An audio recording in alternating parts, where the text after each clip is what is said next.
In the ICU at 2:00 in the morning, a man in a wrinkled shirt knelt beside a woman who ruled a billion-dollar empire.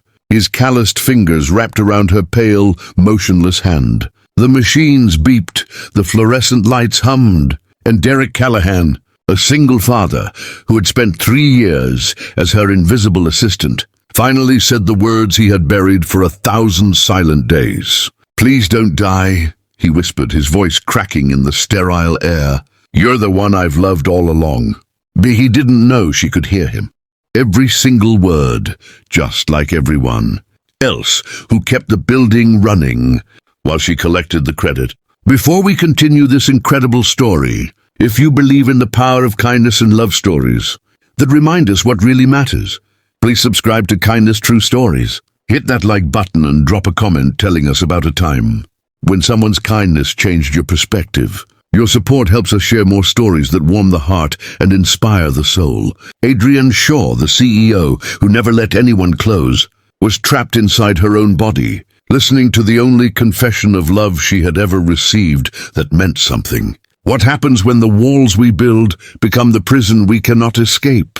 The alarm clock read 4:53 when Derek Callahan opened his eyes, 7 minutes before it was supposed to ring. He had trained himself to wake early to steal those quiet moments before the world demanded everything from him. The small apartment was still dark, the only light coming from the street lamp outside that painted amber stripes across the ceiling. He lay there for exactly 30 seconds, counting his breaths before swinging his legs over the edge of the bed. The floorboards creaked beneath his feet as he padded toward the kitchen, careful to avoid the spot near the bathroom door that always groaned too loud. In the kitchen, Derek moved with the precision of a man who had memorized every inch of his domain. He cracked 2 eggs into a bowl, whisked them with a fork until they turned pale yellow, and poured them into a pan that was already warming on the stove. The bread went into the toaster. The orange juice came out of the refrigerator. Every motion was deliberate, efficient, born from 4 years of doing this alone. 4 years since Jenny had closed her eyes for the last time, her hand growing cold in his while their 3-year-old daughter slept in the next room, unaware that her world was about to shatter. Derek had rebuilt that world, piece by piece, egg by egg, morning by morning. It was the only way he knew how to keep going. The only way to honor the promise he had made to Jenny in those final moments. Take care of our girl.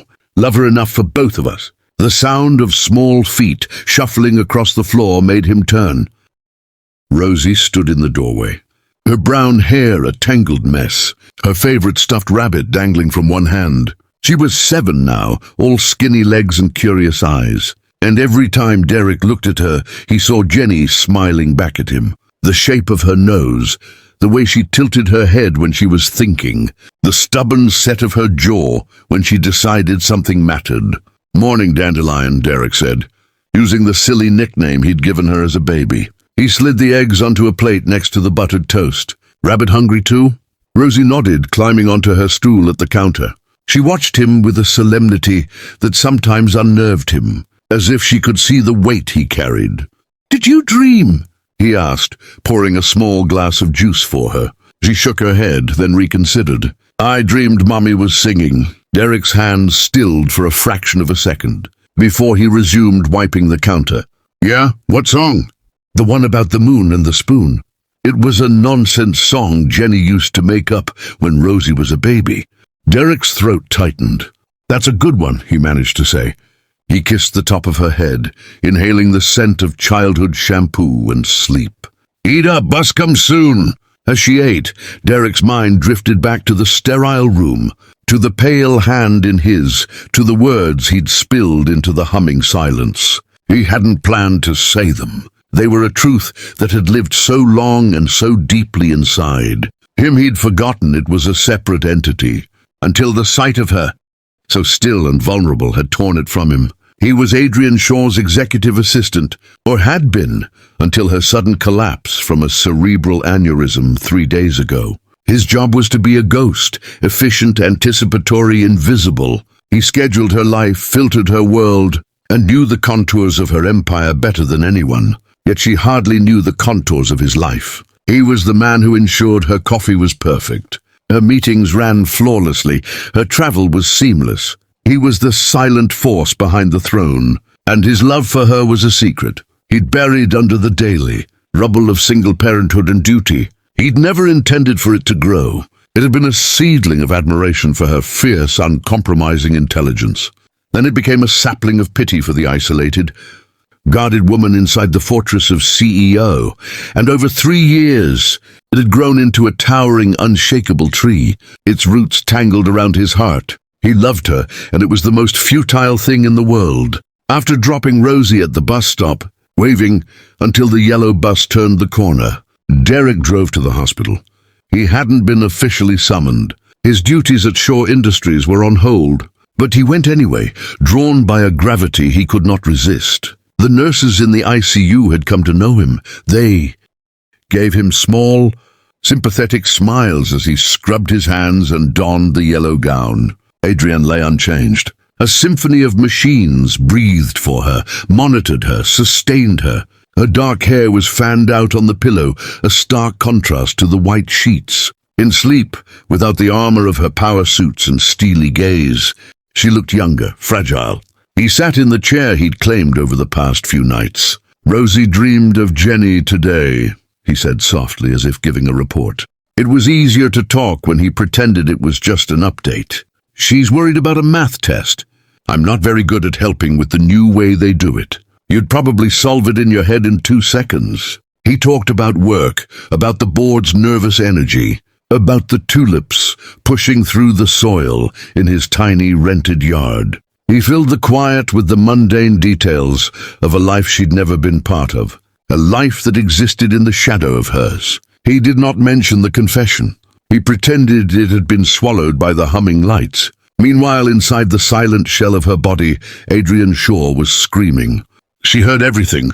The beeps were a metronome marking the passage of hell. The hum of the lights was a drill in her skull. And then there was Derek. His voice was the only rope thrown into the abyss. She had woken into this nightmare, consciousness without movement, a sentient prisoner in her own flesh. The first day was pure, unadulterated terror. The second, a despair so deep it threatened to dissolve her. And then, on the third night, he had come, and he had said that. "You're the one I've loved all along." The words had hit her with the force of a defibrillator, jolting a part of her she thought had atrophied from disuse. In her world, love was a transactional term. It was used by sycophants, aspiring socialites, and board members who loved her quarterly returns. Her father had loved power. Her ex-husband had loved her fortune. She had built walls of granite and steel to keep all that false love out. And in doing so, she had locked herself in. Derek Callahan. Quiet, capable, unflappable Derek. His hands were always slightly rough. He wore a simple wedding band he never spoke of. He left precisely at 5:15 p.m. every day, unless a crisis demanded more. She'd vaguely known he was a widower, a father. It was a line in his HR file, not a reality that touched hers. He was part of the scenery of her efficiency. Now his voice was her entire universe. His confession was not a petition for anything. It was a stark, raw fact, laid beside her like a single perfect flower. It meant something because it asked for nothing. It simply was. And in her immobility it became everything. She fought with every atom of her will to move a finger, to flicker an eyelid, to make a sound. Her mind, which could orchestrate multi-billion-dollar mergers, was powerless to send a single signal to her own hand. The frustration was a fire in her veins. She wanted to grab his hand. She wanted to tell him she heard him. She wanted to ask about Rosie's math test. She wanted to know what tulips he had planted. The CEO was gone. In her place was a woman listening, learning to love a voice in the dark. Days bled into nights marked only by his visits. He became her clock, her calendar, her anchor. He read her the financial headlines, then switched to reading Charlotte's Web because he said Rosie loved it, and maybe she would too. His voice, steady and warm, painted pictures of spiderwebs and pigs, and she clung to them. She learned the rhythm of his life, the early mornings, the careful rituals, the deep, abiding love for his daughter that colored every word he spoke about her. She learned about Jenny, not from maudlin stories, but from the gentle ache that sometimes surfaced in his tone, an ache he quickly smoothed over with practicality. She fell in love with his love for them, and she fell in love with him. It was an absurdity. Trapped, helpless, she was freer in her heart than she had ever been. The walls were gone. They had crumbled the moment her body failed, leaving only the essential core of her. And that core was listening and learning and loving the man who loved her. One afternoon, 2 weeks into her imprisonment, something changed. A new sharp tone pierced the beeps. A nurse rushed in, checking monitors. Derek, who had been mid-sentence about a stubborn squirrel at the bird feeder, fell silent, his face etched with immediate fear. "What's happening?" he asked, his voice tense. "Her intracranial pressure is spiking," the nurse said, her fingers flying over the keyboard of a machine. "We may need to intervene." "No," Adrienne's mind screamed. "I'm here. I'm listening." She felt a distant, roaring pressure in her head, a tidal wave building. But beneath the fear, a new, fierce determination ignited. Derek was here. He had given her a reason to fight. She focused not on moving, but on being, on the sound of his panic, on the memory of his confession, on the future she suddenly, desperately wanted, a future with amber stripes on a ceiling, with tangled morning hair, with his calloused hand holding hers, not in goodbye, but in greeting. She poured every ounce of her formidable will into one simple, physical imperative. "Open." The nurse called for a doctor. Derek was being asked to step out. He stood, his chair scraping loudly. He looked at her, his eyes wide and terrified. "Adrienne," he pleaded, a raw whisper. "Stay."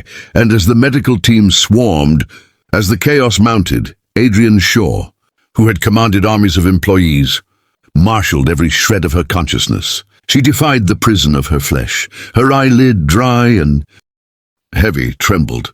And then it opened. Just a slit, a sliver of dim, blurry light. But it was enough. Derek, frozen near the door, saw it. He saw the flutter, the faint gleam of her iris in the sterile light. He surged forward, ignoring a nurse's protest.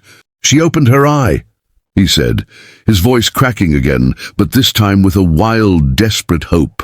"Adrienne, can you hear me? Blink if you can hear me." With a Herculean effort, she let the lid fall shut, then forced it open again. Once, twice. The doctor paused, watching closely. A slow, amazed smile broke across Derek's tear-streaked face. It was a signal, a tiny, fragile thread stitched across the void between her prison and his world. It was the beginning of an answer.